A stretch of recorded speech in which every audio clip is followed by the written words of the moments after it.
Hello दोस्तों, welcome to only IAS. आज हम डिस्कस करेंगे 13 नवंबर से 20 नवंबर के बीच में जो इंपॉर्टेंट इकोनॉमी के रिगार्डिंग न्यूज थी उनका डिस्कशन के बारे में। एक देखो इंपॉर्टेंट मुद्दा था फ्रेंड शोरिंग के बारे में। थोड़ा इकोनॉमी के साथ लिंक कर सकते हो, थोड़ा आईआर का पार्ट भी आप इसको मान सकते हो। देखो इस तरह से ना यूपीएससी 2022 में भी क्वेश्चन आया था ग्रीन वॉशिंग।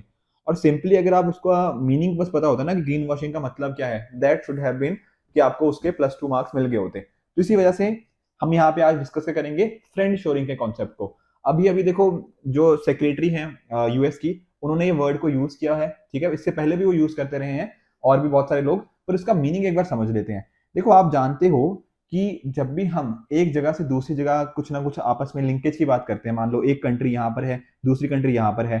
अब जो पहली कंट्री है वो हर चीज क्या खुद प्रोड्यूस कर सकती है? आप बताओ, अपने घर में प्रोड्यूस कर सकती है अपनी लैंड के अंदर? नहीं कर सकती। हर चीज देखो, हम इंडिया में भी आप कुछ भी चीज देख लो, अपने शूज देख लो, अपने कपड़े देख लो, या फिर कोई भी आप टेबल वगैरह एनीथिंग लाइक दैट, क्या सारी की सारी चीजें, लैपटॉप हो गया, एसी हो गया, ये सारी चीजें क्या इंडिया में बनी है? नहीं, ये कुछ चीजें इनमें से हो सकता है दूसरे कंट्री से बनी हो, ठीक है ना।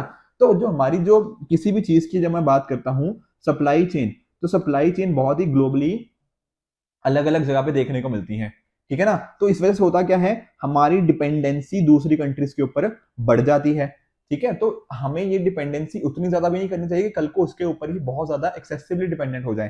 जैसे कोविड-19 पेंडेमिक आया, तो अगर इसका इंपैक्ट मान लीजिए जैसे चाइना के ऊपर आया था, तो पूरी दुनिया के ऊपर उसका इंपैक्ट बहुत ज्यादा देखने को मिला बिकॉज ऑफ हमारी सप्लाई चेन उस तरह से थी, ठीक है। या फिर मान लीजिए ये जो हमारी पर्टिकुलर किसी चीज की मैन्युफैक्चरिंग है वो किसी और जगह पे होती है जो कि हमारी फ्रेंडली कंट्री मान लो अगर नहीं है, तो होगा क्या, हमारी बहुत ही ज्यादा वल्नरेबिलिटी बनी रहेगी। इसी वजह से ना एक वर्ड आता है फ्रेंड शोरिंग, मैं थोड़ा समझाता हूं इसको। जैसे कई बार ना आपने वर्ड सुना होगा रीशोरिंग या ऑन शोरिंग। यहां इसका मीनिंग क्या होता है रीशोरिंग या ऑन शोरिंग का?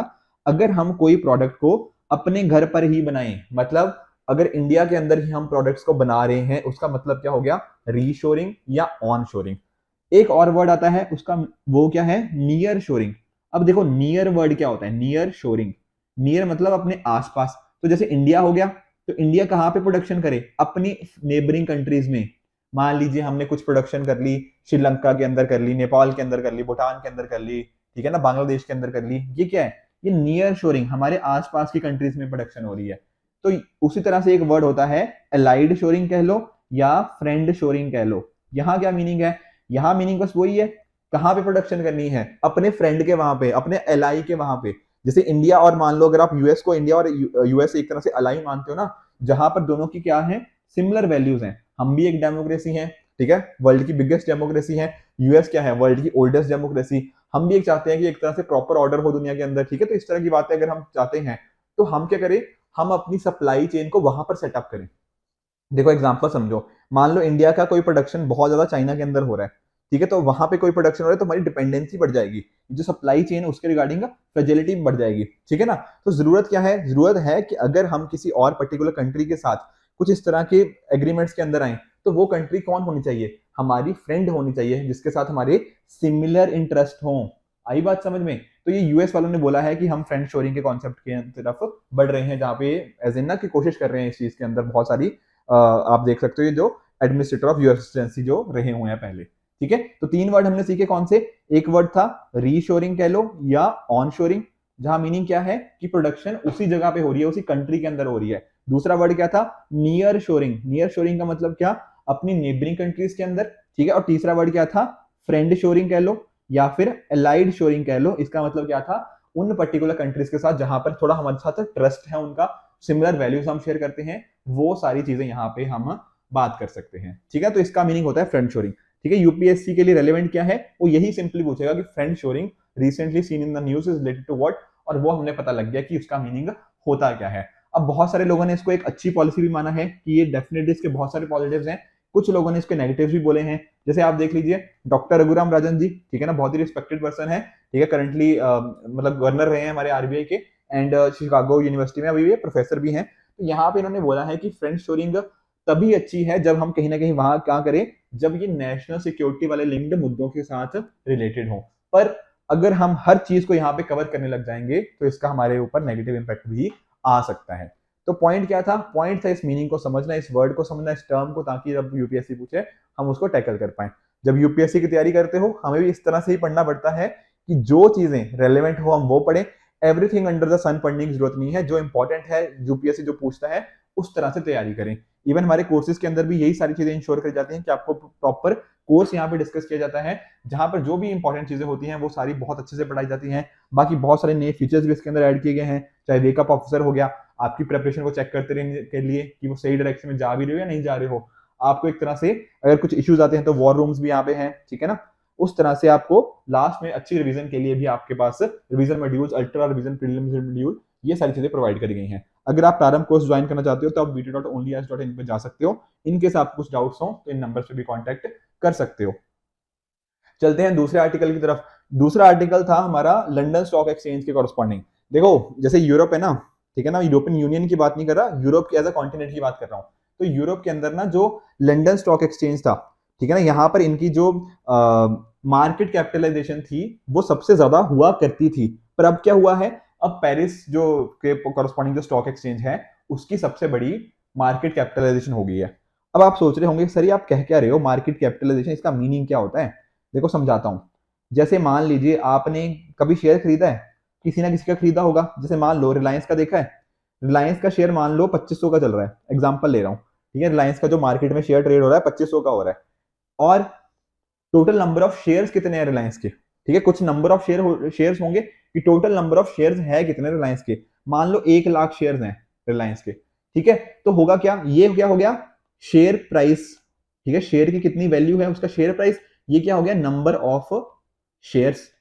तो जब share price into number of shares को हम मल्टीप्लाई करते हैं उसको क्या बोल देते हैं, मार्केट कैपिटलाइजेशन। पर सर ये मार्केट कैपिटलाइजेशन हुई किसकी, ये हुई रिलायंस की मार्केट कैप, ठीक है। मार्केट कैप बहुत ही कॉमन टर्म है, मार्केट कैपिटलाइजेशन के लिए यूज करते हैं। Number of shares into value of one share is market capitalization, ठीक है। तो ये चीज तो समझ आ गई। पर देखो सर इंडिया के अंदर तो हो क्या रहा है, इंडिया के अंदर जैसे कोई बॉम्बे स्टॉक एक्सचेंज या एनएससी का एग्जांपल ले लो, नेशनल स्टॉक एक्सचेंज का, वहां सिर्फ रिलायंस थोड़ी लिस्टेड है, वहां तो टाटा की कंपनीज भी है, आईसीआईसीआई बैंक भी है, एचडीएफसी भी है, इस तरह से हजारों कंपनी वहां पे लिस्टेड है, बिल्कुल। तो यहां पर क्या होगा, इन सभी का जब एड अप कर देंगे तो उसकी टोटल मार्केट कैप का आएगी हमारे उस पर्टिकुलर स्टॉक एक्सचेंज की। जैसे मान लो अगर बॉम्बे स्टॉक एक्सचेंज की बात कर रहे हैं तो रिलायंस जैसी जितनी भी और कंपनीज की मार्केट कैपिटलाइजेशन है उनका एक टोटल आ जाएगा हमारे पास, वो आ जाएगी टोटल मार्केट कैप। अब देखो यूएस नहीं, यूरोप के अंदर क्या हुआ था, यूरोप के अंदर ना जो लंदन स्टॉक एक्सचेंज थी उसका मार्केट कैपिटलाइजेशन सबसे ज्यादा था, यूरोप के अंदर बात कर रहा हूं। पर अभी क्या हुआ है, अभी ये चीज हुआ है कि पेरिस स्टॉक एक्सचेंज की जो मार्केट कैपिटलाइजेशन थी वो लंदन स्टॉक एक्सचेंज से ज्यादा हो चुकी है। आई बात समझ में कि स्टॉक एक्सचेंज का मीनिंग क्या था और मार्केट कैप का मीनिंग क्या था। अब देखो ऐसा क्यों हो गया सर, ऐसा इसलिए हो गया क्योंकि लंदन स्टॉक एक्सचेंज की ना मार्केट कैप नीचे गई है और पेरिस की ऊपर गई है, यानी कि फ्रांस की ऊपर गई है।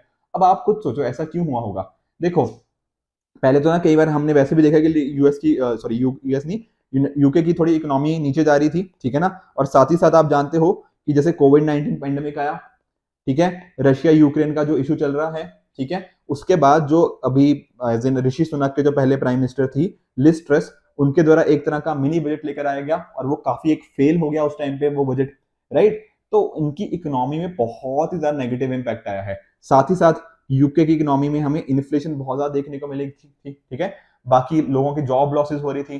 तो इस तरह की सिचुएशन ने ओवरऑल जो लंदन स्टॉक एक्सचेंज थी, जो यूके की स्टॉक एक्सचेंज है बेसिकली, वहां पर एक तरह का क्या आ गया, नेगेटिव सेंटीमेंट आ गया।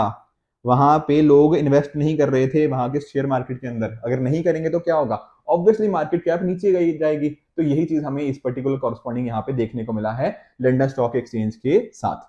ये चीज समझ आ गई।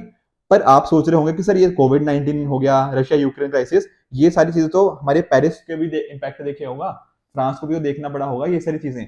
आंसर देखो देखना पड़ा है, पर फ्रांस के पास ना, जैसे फ्रांस की बहुत सारा लग्जरी गुड्स होती हैं, ठीक है, आई एम वेरी श्योर आपने पर्स वगैरह देखे होंगे, बहुत ही लग्जूरियस चीजें होती हैं इस तरह की। तो इनकी जो लग्जरी गुड्स की जो डिमांड है ना वो बहुत ज्यादा बढ़ गई है पिछले कुछ टाइम के अंदर। नए नए चाइनीज शॉपर्स आए हुए हैं, ठीक है ना, तो उन्होंने जो फ्रेंच लग्जरी वाली आइटम्स है वहां पे एक तरह का बूस्ट मिला है। तो इस वजह से हुआ क्या है, इस वजह से जो पेरिस स्टॉक एक्सचेंज है उसका हमें मार्केट कैप ओवरऑल बढ़ता हुआ देखने को मिला है, लोगों के पॉजिटिव सेंटीमेंट्स हैं, ये सारी चीजें हमें यहाँ पे देखने को मिल गई हैं, ठीक है। तो अगर थोड़ा नंबर की तरफ जाना चाहते हो वो भी देख लेते हैं। जैसे लंदन स्टॉक एक्सचेंज का ना ओवरऑल मार्केट कैप कितना है, 2.82 trillion US dollars. On the other hand Paris stock exchange बस थोड़ा सा ज्यादा है, 2.83 यूएस ट्रिलियन डॉलर्स। अगर हम बात करें हमारे जो बॉम्बे स्टॉक एक्सचेंज हो गया, ठीक है, इसका मार्केट कैप कितना है 3.4। ठीक है, तो इन दोनों से हमारा जो बॉम्बे स्टॉक एक्सचेंज है उसका मार्केट कैप इन दोनों के कंपैरिजन में काफी ज्यादा है। आई बात समझ में? देखो समझने वाली बात ये थी कि मार्केट कैपिटलाइजेशन क्या होता है, और वो हमने आई होप कि अच्छे से समझ लिया होगा। तो फ्यूचर में सर क्या हो एक्सपेक्टेड है?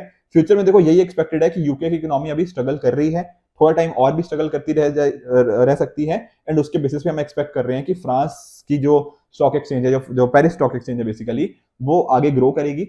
लंदन स्टॉक एक्सचेंज का अभी ग्रो होना उतना अच्छा पॉसिबिलिटी हमें नहीं दिख रही फ्यूचर के अंदर, ऐसा बहुत सारे इकोनॉमिक्स का कहना है। आई होप ये पर्टिकुलर आर्टिकल भी आपको अच्छे से समझ आ गया होगा। चलते हैं तीसरे आर्टिकल की तरफ। यहां गया था, देखो वॉस्ट्रो अकाउंट नॉस्ट्रो अकाउंट अभी दोबारा से न्यूज में थे, इंपॉर्टेंट है, बार बार आ चुके हैं, ठीक है ना। मैंने पहले डिस्कस किया हुआ है इसलिए मैं डिस्कस नहीं कर रहा। जिन्होंने नहीं देखा, एक रिक्वेस्ट है, ये 11 जुलाई से 17 जुलाई वाले जो इकोनॉमिक करंट अफेयर्स थे ना, मैंने उसमें ये काफी डिटेल में बता रखा है। Please go through this video. ये जो देखो, एक पॉइंट समझने की कोशिश करना, जो मुद्दा बार बार न्यूज में आ रहा है कहीं ना कहीं वो क्या कर रहा है, यूपीएससी की अटेंशन को ग्रैब कर रहा है, और यूपीएससी की अटेंशन ग्रैब हुई तो क्या हुआ, प्रीलिम्स में क्वेश्चन बन सकता है, ठीक है ना। तो अभी भी न्यूज में है, मैंने जैसे अभी आपको बताया, और 2-3 महीने पहले या जुलाई के टाइम पे ये पहले भी न्यूज में था। तो make sure you watch this video, क्योंकि ज्यादा इंपॉर्टेंट हो जाता है जो मुद्दा बार बार आता है, ठीक है ना।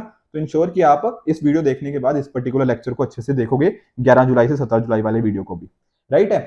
चलो चलते हैं अगले आर्टिकल की तरफ। वो क्या है, India falling export, manufacturing sector takes the biggest hit. अब देखो अभी ना एक डेटा आया है, उसके बेसिस पे क्या हुआ है, उसके बेसिस पे ये बताया गया है कि इंडिया का जो एक्सपोर्ट है, दूसरी कंट्री को कितना सामान बेचते हैं, वहां पर एक तरह की गिरावट आई है। कितनी गिरावट? 16-17% के आसपास की गिरावट हमें यहाँ पे देखने को मिली है। जितना ये किस कंपैरिजन में बता रहा हूं, ये अक्टूबर 2022 के बता रहा हूं एज कंपेयर टू अक्टूबर 2021। मतलब पिछले साल के कंपैरिजन में हमें 17% कम एक्सपोर्ट किया है इस साल। अब अगर देखो कम एक्सपोर्ट किया है तो कुछ ना कुछ इशू तो रहा होगा। तो यहाँ पर आप देख भी सकते हो कि जो मैन्युफैक्चरिंग वाला सेक्टर है ना, वो कॉरस्पॉन्डिंग सबसे ज्यादा इशू हमें यहाँ पर देखने को मिल रहा है। अब ऐसा क्यों हुआ होगा? ऐसा देखो इसलिए है, आप खुद भी सोचो एक बार, क्या दिक्कतें क्या आ रही हैं, क्यों नहीं हम एक्सपोर्ट कर रहे? अगर इंडिया के एक्सपोर्ट नीचे जा रहे हैं, क्यों हुए होंगे? इसीलिए हुए होंगे ना, क्योंकि दूसरी कंट्री में कुछ ना कुछ इश्यूज चल रहे होंगे। कैसे इश्यूज सर? जैसे अभी तो बताया, डेवलप्ड कंट्रीज के अंदर क्या चल रहा है, बहुत ही ज्यादा हाई इन्फ्लेशन, वहां की अपनी सिचुएशन काफी खराब है। बहुत सारी कंट्रीज में वहां पे रिसेशन चल रहा है, यूके यूएस में काफी मतलब सिचुएशन काफी खराब है। अगर रिसेशन नहीं भी है बट कहीं ना कहीं सिचुएशन तो खराब है ना, कि लोगों के पास उतना पैसा नहीं है स्पेंड करने के लिए, but at the same time inflation भी हाई है, लोगों की जॉब जा रही है कई जगह पे, राइट। तो ये सारे इश्यूज वहां पे देखने को मिल रहे हैं। ग्रोथ उतनी अच्छी हो नहीं रही। वहां की जो आरबीआई वहां की जो सेंट्रल बैंक है, वो लगातार क्या कर रहे हैं, अपने इंटरेस्ट रेट को बढ़ाते जा रहे हैं। तो इस तरह के कुछ ना कुछ इश्यूज उस कंट्रीज में आ रहे हैं। अब इंडिया को अगर एक्सपोर्ट करना है, मान लो यूएस में एक्सपोर्ट करना है या फिर यूके को एक्सपोर्ट करना है, तो उन सिचुएशंस में वहां उन पर्टिकुलर कंट्री की सिचुएशन भी तो अच्छी होनी चाहिए। पर हमें देखने को क्या मिल रहा है, उन कंट्री की सिचुएशन तो काफी खराब है। जब उन कंट्रीज की सिचुएशन खराब होगी तो क्या हमारे एक्सपोर्ट्स बूस्ट होंगे? आप खुद बताओ मुझे। ऑब्वियसली नहीं होंगे। और इसका सीधा सीधा इंपैक्ट किसके ऊपर देखने को मिला है? हमारे मैन्युफैक्चरिंग सेक्टर के ऊपर। आने वाले टाइम में सर क्या एक्सपेक्टेड है? आने वाले टाइम में ये एक्सपेक्टेड है कि अभी फिलहाल पूरी दुनिया में जो ग्रोथ है वो खराब ही है, ज्यादा कुछ ग्रो हो नहीं पा रहा, एंड इस वजह से इसका इंपैक्ट इंडिया के एक्सपोर्ट्स के ऊपर देखने को मिल जाता है, ठीक है ना। मेंस में पूछा जा सकता है आपके कॉरस्पॉन्डिंग इसके रिगार्डिंग क्वेश्चन, तो आप ये डेटा को कोट कर सकते हो, ये नमोरा करके है, ठीक है ना। इनके द्वारा ये डेटा दिया गया है कि हमारा मैन्युफैक्चरिंग सेक्टर की ग्रोथ ज्यादा अच्छी नहीं हो रही। ऑन द अदर हैंड देखो एक और डेटा था, ठीक है, उसके कॉरस्पॉन्डिंग ना एग्रीकल्चर एक्सपोर्ट्स की बात करी गई। हमारे एग्रीकल्चर एक्सपोर्ट्स बड़े हैं, ठीक है ना। तो इसको भी जरा जिक्र करते हैं। आप जानते हो मेंस में GS3 में एग्रीकल्चर एक बहुत ही इंपॉर्टेंट टॉपिक है। हर साल मतलब ना लगभग 50 नंबर का पेपर यहाँ से पूछा जाता है। तो मेंस के अंदर ना आप इस तरह का डेटा यूज कर सकते हो जो कि आपको बहुत अच्छे मार्क्स दिलाने में आपकी हेल्प कर सकता है। अब यहाँ पे ये मुद्दा क्या कह रहा है, इसको समझते हैं। देखो इंडिया का ना एक साल का टारगेट होता है कि हम agriculture export 60 billion US dollar से ज्यादा करना चाहते हैं, ठीक है। हमारा ये टारगेट है एग्रीकल्चर के कॉरस्पॉन्डिंग एक्सपोर्ट्स का। अभी 2021-22 में हमने नियरली 50 बिलियन US डॉलर का एक्सपोर्ट किया। अब एक्सपोर्ट किया तो हमने क्या एक्सपोर्ट किया? देखो यहाँ पर हमारे मरीन प्रोडक्ट्स हो गए, राइस, व्हीट, शुगर, ये सारी चीजें हम एक्सपोर्ट करते हैं। हमने देखो एग्रीकल्चर में ना अच्छा काम कर रहे हैं, एज इन हम एग्रीकल्चर में एक्सपोर्ट्स काफी ठीक ठाक कर रहे हैं, अच्छे खासे करते हैं। और अगर आप देखो ना 2021-22 का जो इकोनॉमिक सर्वे था, उसने ये बात भी बोली कि 1991 से जब से हमारे एलपीजी रिफॉर्म्स हुए हैं, इंडिया हर साल क्या रहा है, नेट एक्सपोर्टर रहा है एग्रीकल्चर प्रोडक्ट्स का। मतलब हम एक्सपोर्ट ज्यादा करते हैं और इंपोर्ट कम करते हैं when it comes to what, agriculture products. तो ये एक बहुत अच्छी चीज है। कहां पर एक्सपोर्ट करते हैं सर? हम यूएसए में करते हैं, Saudi Arabia, Iran, Nepal, Bangladesh, ये हमारी मेन डेस्टिनेशन रहती है। तो काफी ठीक चीज है, ठीक है ना, हम एक्सपोर्ट कर रहे हैं।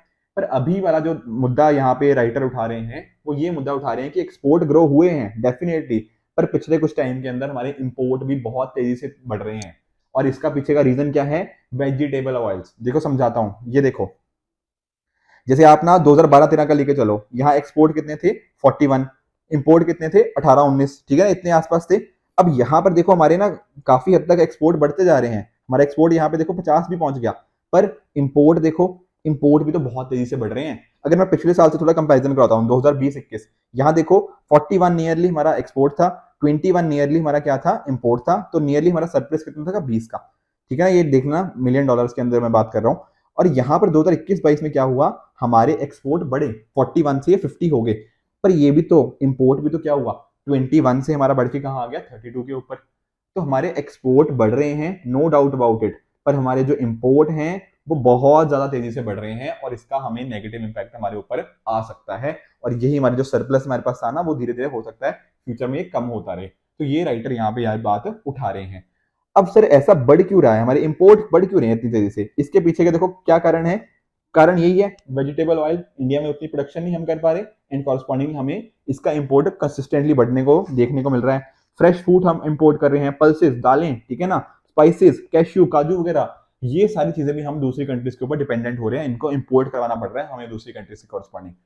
तो ये काफी मेजर इशू हो गया है। तो अगर ना देखो इंडिया के, अगर आप लोग को सोच रहे हो कि क्या स्ट्रेटजी इंडिया कैसे अडॉप्ट करें आने वाले टाइम्स के अंदर, तो स्ट्रेटजी यहीं पे है कि ये सारी जो चीजें, वेजिटेबल ऑयल हो गया, फ्रेश फूड्स, पल्सेस, इनकी प्रोडक्शन को एनकरेज किया जाए हमारे फार्मर्स के कॉरस्पॉन्डिंग, उनको बोला जाए कि इस चीज की प्रोडक्शन बढ़ाओ, हमारी पॉलिसीज उस हिसाब से होनी चाहिए।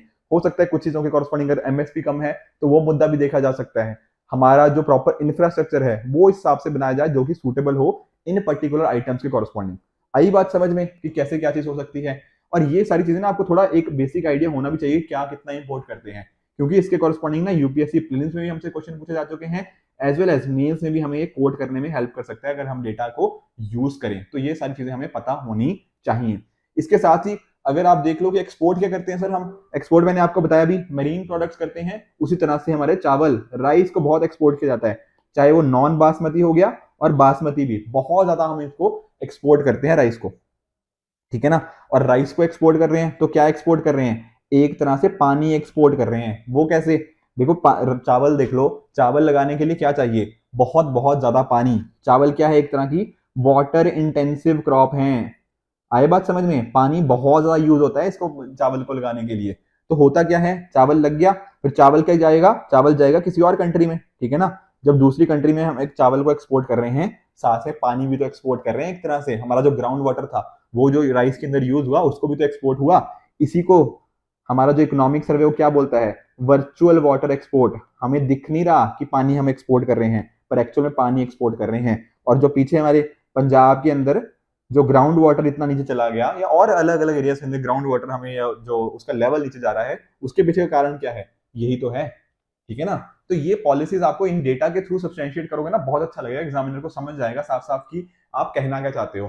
तो ये क्लियरली दिखा रहा है हमारी पॉलिसीज के अंदर क्या इश्यूज हैं, उनको किस तरह से हम ठीक कर सकते हैं ताकि इस डायरेक्शन में मूव कर पाए। आई बात समझ में? ठीक है ना। लिख लोगे मेंस के अंदर आंसर अगर इसके रिगार्डिंग आया, ठीक है, बहुत बढ़िया। चलते हैं अगले टॉपिक की तरफ। छोटा सा टॉपिक है इन्फ्लेशन, ठीक है ना। इन्फ्लेशन के रिगार्डिंग तो देखो अनगिनत बार हमने पिछले 6 जो भी 4-5 महीने जब से हम डिस्कशन स्टार्ट करी है, अनलिमिटेड टाइम्स मैंने आपके साथ इन्फ्लेशन का जिक्र कर दिया है। अभी नया डेटा क्या है या फिर नया अपडेट क्या है? अपडेट रिसेंटली यही है कि देखो जो इन्फ्लेशन था उसमें जो रफ्तार है बढ़ने की, उसमें थोड़ी सी कमी आई है, ठीक है ना। हमने देखो, जो आप जानते भी हो, हमारा टारगेट क्या है एक तरह से 4 ± 2%, यानी कि 2 से 6% के बीच में जो हमारा इन्फ्लेशन होना चाहिए, हमारा ये टारगेट है। 2 होता है लोअर सीलिंग, मतलब बेसिकली लोअर वाला हिस्सा, एंड 6 होता है हमारा हाईएस्ट, कि इससे बाहर नहीं जाना चाहिए, इस पर्टिकुलर रेंज के बाहर हमारा जो नंबर्स हैं इन्फ्लेशन कॉरस्पॉन्डिंग वो नहीं जाना चाहिए। पर हमें क्या देखने को मिल रहा है? हमने देखने को मिला कि लगातार 9 महीने से भी ज्यादा ना ये नंबर्स इसके बाहर रहे हैं, ठीक है ना। और इसी वजह से हम क्या बोलते हैं, जो मॉनेटरी पॉलिसी कमेटी को एक तरह से टारगेट दिया गया था कि इन्फ्लेशन को इसके बीच में मेंटेन करना है, वो टारगेट को मेंटेन नहीं किया गया। हमने लास्ट टाइम भी ये चीज डिस्कस करी थी। अभी देखो क्या हुआ है, अभी गवर्नमेंट का जो डेटा आया है उसके बेसिस पे हमें पता लगा है कि थोड़ा सा इन्फ्लेशन में हमें कमी देखने को मिली है, ठीक है ना। पहले जो पिछले महीने की बात मैं अगर करूं तो 7% से ऊपर था ये नंबर, अब ये नंबर नियरली 6.8 या 6.7% इसके आसपास आ गया है। तो थोड़ा सा हमें डिक्लाइन देखने को मिला है इन्फ्लेशन के कॉरस्पॉन्डिंग। तो कुछ लोग बोलते हैं कि ये ठीक चीज है, अच्छी चीज है कि इन्फ्लेशन नीचे आ रही है, पर कई इकोनॉमिस्ट ये भी बोल रहे हैं कि हो सकता है ये सिर्फ एक टेम्परेरी फेज हो, ऐसा नहीं है कि शायद लंबे टाइम के अंदर ये सस्टेन रहेगा, नहीं रहेगा या और कम होगा inflation. We are not too sure, अभी ये आने वाले टाइम में थोड़ा और पता लगेगा। इसके पीछे का कारण क्या है, देखो जो थोड़ी कम हुई है थोड़ा फूड के कॉरस्पॉन्डिंग, ठीक है, फूड हो गया तो इनके जो प्राइसेस हैं थोड़े नीचे आए हैं, हमें देखने को मिले हैं, एंड उसकी वजह से ये चीज हमें यहाँ पे थोड़े नंबर्स नीचे देखने को मिले हैं। अब यहाँ पर भी देखो आरबीआई क्या करेगी इंटरेस्ट रेट के कॉरस्पॉन्डिंग, या मॉनेटरी पॉलिसी कमेटी क्या करेगी, यहाँ पर अभी कहना मुश्किल है। कुछ लोग बोल रहे हैं कि रेपो रेट को और बढ़ाया जाए ताकि इन्फ्लेशन वो 2 से 6% के बीच में आ जाए। कुछ लोग बोल रहे हैं कि धीरे धीरे इसका इंपैक्ट हमें देखने को मिलेगा, तो अभी जरूरत नहीं है। तो जो होगा आने वाले टाइम के अंदर आरबीआई या मॉनेटरी पॉलिसी कमेटी क्या चेंजेस करती है, वो नेक्स्ट वीक से जब भी मतलब इनकी मीटिंग होगी, जब भी ये चेंजेस होंगे तब मैं आपके साथ वो डिस्कस कर ही लूंगा। पर आप एक चीज रियलाइज कर रहे हो, आज जैसे इन्फ्लेशन ना आप देख लो पिछले 4 महीने के अंदर मैंने 7वीं 8वीं बार डिस्कस कर रहा हूँ, जो नॉस्ट्रो वॉस्ट्रो अकाउंट है वो दूसरी बार मैं डिस्कस कर रहा हूँ। तो ये जो चीजें इतनी बार बार बार बार न्यूज़पेपर में आ रही हैं, बार बार इतना ना इकोनॉमी के अंदर आई कैचिंग चीजें आ रही हैं, क्या आपको लगता है यूपीएससी उसके कॉरस्पॉन्डिंग क्वेश्चन नहीं पूछेगा? द आंसर इज यस, वो बिल्कुल पूछेगा। आप यूपीएससी 2022 का पेपर देख लो, वहां इन्फ्लेशन के कॉरस्पॉन्डिंग 2 क्वेश्चन आए, बहुत ही इजी क्वेश्चन, आसानी से क्वेश्चन सॉल्व कर सकते थे। रीजन क्या था, वो बार बार न्यूज़पेपर में आ रहे थे। तो आपको भी ना जो 2023 के लिए तैयारी कर रहे हैं, 2024 वॉट, ठीक है ना, तो आपको भी उन मुद्दों के ऊपर खास ध्यान देना जो बार बार न्यूज में आए, जैसा मैंने आपको आज दिखाया भी, एक इन्फ्लेशन वाला मुद्दा एंड सेकेंडली जो नॉस्ट्रो वॉस्ट्रो अकाउंट, ठीक है। तो इस तरह की चीजों पर ध्यान दिया करो कि क्या यूपीएससी ने कौन सा क्वेश्चन पूछा था, वो क्यों पूछा था, उसके बेसिस पे आने वाले फ्यूचर के अंदर वो क्या क्वेश्चन पूछ सकता है। तो ये चीजें आपको क्लैरिटी इसके रिगार्डिंग भी होनी ही चाहिए, ठीक है। तो ये 5-6 मुद्दे थे, आई होप आपको सारे के सारे क्लियर हुए होंगे, ठीक है। पिछले हफ्ते मैंने आपको 2 क्वेश्चन दिए थे, एक दिया था एफडीआई और एफआईआई के बीच का कंपैरिजन, काफी इजी क्वेश्चन है और लगभग सभी ने सही क्वेश्चन दिया है, ठीक है। जनरली मैं देखता हूँ ना कमेंट सेक्शन, तो ऐसा होता है कि सही क्वेश्चन सही आंसर मिलता है 50% या 60% के आसपास, और 40 से 50% गलत आंसर देते हैं। बट ये वाले क्वेश्चन के कॉरस्पॉन्डिंग ना 90 या 95% लोगों ने इसका आंसर सही दिया था। तो बहुत अच्छा लगा कि आप सभी को एफडीआई और एफआईआई में डिफरेंस काफी हद तक क्लियर है, ठीक है ना। जैसे ठीक है, एफ आप जानते हो जो एफआईआई होता है, फॉरेन इंस्टीट्यूशनल इन्वेस्टर, एक तरह की हॉट मनी होती है, ठीक है। पैसा स्टॉक मार्केट में लगाया ताकि प्रॉफिट हो जाए, और जैसे ही प्रॉफिट हुआ वो देश छोड़ के भाग गए, देश छोड़ के एज इन कि वहां से पैसा निकाल लिया। एफडीआई जो जनरली होता है ना, वो थोड़ा लॉन्ग टर्म के लिए होता है, वहां पर लॉन्ग टर्म के लिए आए, ठीक है, थोड़ा अपना कॉन्ट्रीब्यूशन दिया वहां की मैनेजमेंट के कॉरस्पॉन्डिंग, अपनी टेक्नोलॉजी, ये सारी चीजें, तो वो यहाँ पे एफडीआई एक काफी अच्छी चीज मानी जाती है। एफआईआई कई बार ना काफी वोलेटाइल हो जाती है, क्योंकि पैसा आता है जाता है, तो हमारी कुछ इश्यूज यहाँ पे आ सकते हैं एफआईआई के कॉरस्पॉन्डिंग। पर एफडीआई जनरली हम एक पॉजिटिव एस्पेक्ट के साथ ही उसको देखते हैं कि हमारी इकोनॉमिक ग्रोथ के अंदर ये काफी स्ट्रांगली कंट्रीब्यूट कर सकता है। तो जब हम बात करते हैं, ठीक है ना, FII brings management skills and technology, by FDI brings only capital, नहीं भैया, उल्टा है। मतलब एफडीआई में तो कैपिटल के साथ साथ ये सारी चीजें भी आती हैं, ठीक है। FII considered to be more stable, नहीं, एफडीआई ज्यादा स्टेबल है, एफआईआई क्या है, ज्यादा वोलेटाइल है। तो डी भी गलत हो गया, सी भी गलत है कि सेकेंडरी मार्केट और प्राइमरी मार्केट, नहीं, ठीक है। तो आंसर क्या बन जाता है हमारा, ऑप्शन नंबर बी, कि यहाँ पर एफडीआई कुछ टारगेट स्पेसिफिक करता है, ठीक है ना, और एफआईआई के अंदर हमारी कैपिटल अवेलेबिलिटी बढ़ जाती है, पैसा आता है ना बाहर से, तो वो सारी चीजें। तो इसलिए आंसर क्या हो जाएगा इसका, option number B will be the correct answer. 2020 में भी एफडीआई के ऊपर क्वेश्चन पूछा गया, ये भी सिमिलर सा क्वेश्चन था, ठीक है ना। आप जानते हो क्या एफडीआई सिर्फ लिस्टेड कंपनी में होता है? नहीं भैया, ये अनलिस्टेड में भी तो हो सकता है। तो स्टेटमेंट ए गलत है, ठीक है। डेट सर्विसिंग, नहीं, ये भी गलत है। एफआईआई थोड़ी होता है, ठीक है ना, एफआईआई तो दूसरा होता है, तो ये बात भी गलत है। आंसर यहाँ पर भी आपका बी ही था कि ये क्या होता है, non debt creating capital flow, ठीक है ना, नॉन डेट, ठीक है, बहुत इंपॉर्टेंट है, नॉन डेट है ये, बिल्कुल, ठीक है ना, एक तरह क्या वहां पे वो जो एफडीआई इन्वेस्ट कर रहे हैं, राइट। तो ये इसके दोनों का आंसर था ऑप्शन नंबर बी। अब देखो आज के मैं 3 क्वेश्चन दे रहा हूँ, एक तो देखो इसीलिए दिखा रहा हूँ, ये वाला क्वेश्चन आप अटेम्प्ट जरूर करोगे, पर मुझे पता है आपको इसका आंसर पता है, ठीक है। आई होप आपको ना समझ आया होगा आज जो मैंने ग्राफ दिखाया ना, वो क्यों दिखाया, वो इसीलिए दिखाया क्योंकि इस तरह के क्वेश्चन बनते हैं। तो वीडियो पॉज करो, कोशिश करो इसको आंसर करने की। वो डेटा ना इसलिए दिखाया था क्योंकि उस डेटा के बेसिस पे आंसर क्वेश्चन होते हैं, ठीक है। इकोनॉमिक सर्वे में भी, ये 2019 का आई थिंक इकोनॉमिक सर्वे होगा, वहां पर वो ग्राफ आया था। तो इकोनॉमिक सर्वे को भी ध्यान से पढ़ो, ठीक है। तो आप पहला क्वेश्चन आप इसको मुझे बताओगे नीचे, इसका आंसर क्या है, फिर 2020 का एक क्वेश्चन मैं आपको दे रहा हूं, यहाँ पर क्या था, ये एमएसपी के रिगार्डिंग मुद्दा है, ठीक है, बार बार न्यूज में एमएसपी भी आता जाता है, मैंने भी आज डिस्कस किया आपको कि किस तरह से जो इंपोर्ट कर रहे हैं उनके रिगार्डिंग क्या पॉलिसीज बनाई जा सकती हैं, तो इसका रिगार्डिंग भी आप मुझे नीचे कमेंट सेक्शन में आंसर दोगे। एक तीसरा, स्टार्टिंग में मैंने क्या डिस्कस किया था आपके साथ, फ्रेंड शोरिंग, उस टाइम पे मैंने आपको एक चीज बताई थी ना कि ग्रीन शोरिंग भी यूपीएससी ने पूछा था, तो वो भी उसका आंसर भी बता ही दो कि यूपीएससी 2022 का जो ग्रीन वॉशिंग था इसका मीनिंग क्या था, ठीक है। तो ये 3 क्वेश्चन आप मुझे बताओगे, इंपोर्ट वैल्यू वाला पहला क्वेश्चन, सेकेंडली था एमएसपी वाला क्वेश्चन, एंड थर्ड क्वेश्चन है ग्रीन वॉशिंग के रिगार्डिंग, ठीक है। तो तीनों का नीचे कमेंट सेक्शन में मुझे आंसर देना, फिर जो इशू आएगा अगर सबने ठीक दिया बहुत बढ़िया, अदरवाइज हम नेक्स्ट लेक्चर के अंदर डिस्कस करेंगे इसको और डिटेल में और समझने की कोशिश करेंगे। तो इसी तरह से हर वीक जैसे हम डिस्कशन करते हैं ना, बहुत सारे स्टूडेंट्स को बहुत फायदा भी हुआ है, आप सभी ने मुझे बताया अभी कि काफी ना अब इकोनॉमी में जो थोड़ा डर था वो धीरे धीरे कम होता जा रहा है, बाकी प्रीलिम्स की भी तैयारी हो रही है, मेंस की भी तैयारी साथ साथ आप करते ही जा रहे हो। तो इसी तरह से आप अपनी प्रिपरेशन को और भी बेहतर करते रहो, ठीक है ना, मेरी यही उम्मीद है, ठीक है। तो friend, this it for this video, keep working hard, good bye and good luck.